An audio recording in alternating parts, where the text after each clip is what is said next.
What's going on, ladies and gentlemen? I hope you guys are having a fantastic week so far. Today in this video, I want to cover something a little bit different. And it's going to be really interesting because this isn't just about stocks. This is about the future and how I think the world starts to adapt that future. And what we as either traders or as, just people in general can do in order to kind of ride the wave in a way where maybe it benefits us, maybe we take a hold in whatever it is that is changing the world in different ways. And today's video is going to be about OLED. It's called Universal Display. It is owned by Samsung, and it is probably one of the most versatile uses of LED technology, which is used for more or less all of our displays. If you own a phone that was created after 2017, odds are your phone has the technology already in it. The thing you look at all day is OLED. And I want to say how massive of an oversight that is to a lot of people, including myself. OLED, I believe, was one of the biggest misses I've ever seen in my entire life. And I'm going to go over why.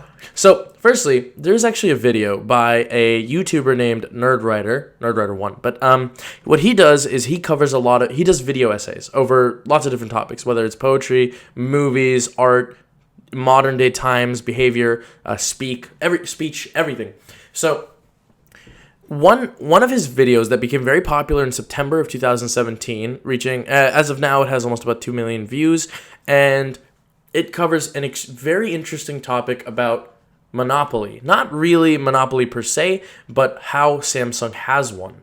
Now, I'm not gonna play the video. It's very short, so I highly recommend that you go watch it. I'll probably include the link in the description of this video. But to sum it all up, Samsung is like 90% of the sole. They're basically the sole producer of OLED technology, and OLED technology is far more advanced than LED technology and far more advanced than Retina displays as well. And the reason being, it just has to do with the way that they had created these hexagonal LED displays in small screens. Essentially, it's complicated into the tech, no babble into it, but it is still very interesting.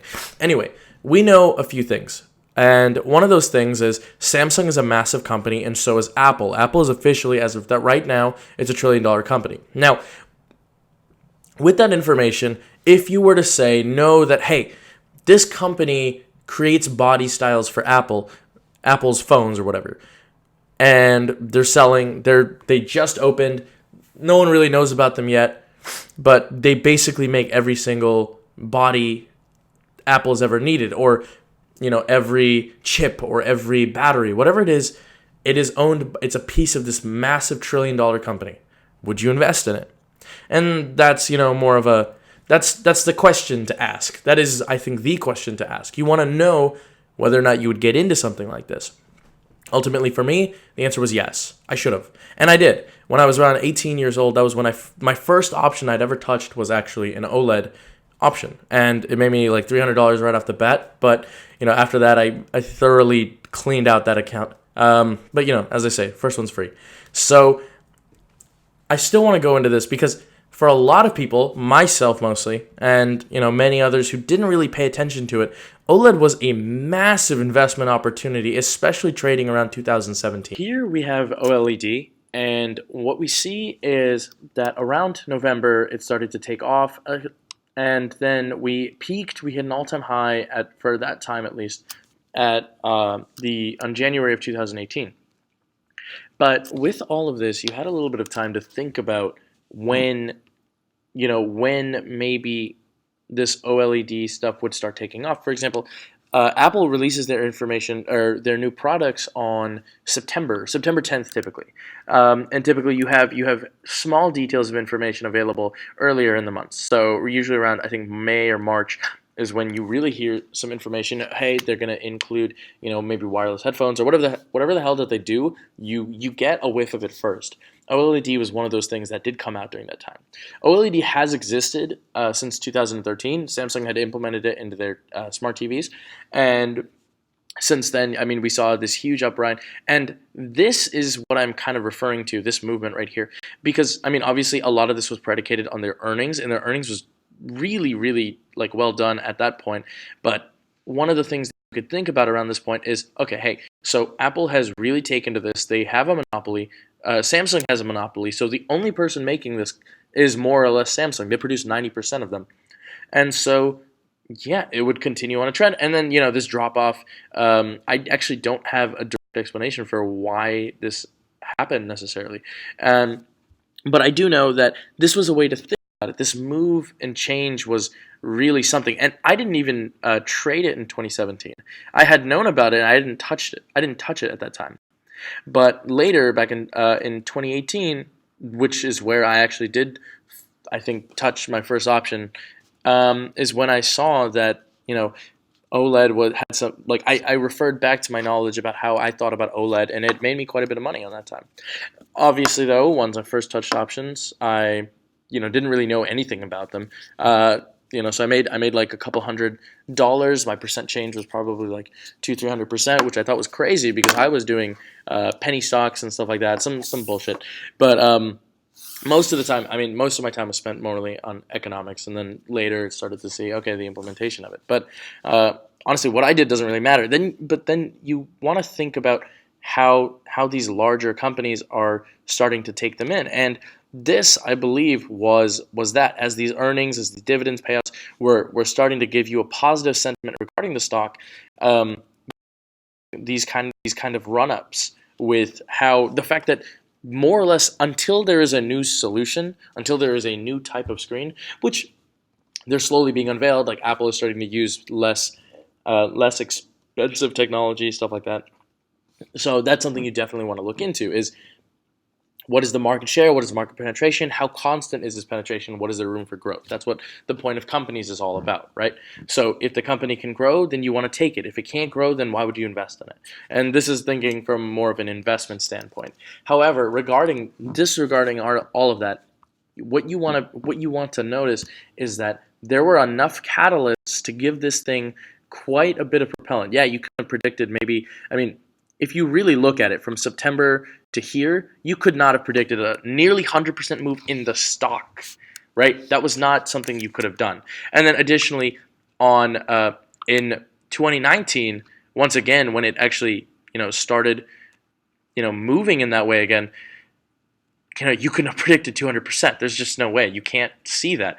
But you can pay attention, and if you pay attention, if you notice that, hey, more screens are using OLED, what is causing these moves? But ultimately, this was just a huge oversight for not just me, but for a lot of people, and that's why I really, really like this, because it's not anything spectacular. This is stuff that happens all the time with different stocks that release different pieces of information, different companies that have earnings that release proper guidance, which is truly what guides a lot of these stocks and companies. But at the end of the day, you're going to see these again, and you're going to miss them. But the point at the end of all of this, I think, is to just keep your eyes open. When you start paying attention, my eyes were open in 2017. I didn't touch them. Okay, they were reopened in 2018 when I did touch them, and I never went back to it again. But why? Why did I never rethink what their thing is? Because that is additionally another point. You can't look at the past to predict the future. Why? Because if I use November of this time and use November of this time, am I going to get the same results? Absolutely not. It's just not going to work. And the reason it's not going to work is because all this information in between. There's a lot of stuff that has changed between now and then that affects the sentiment of these things.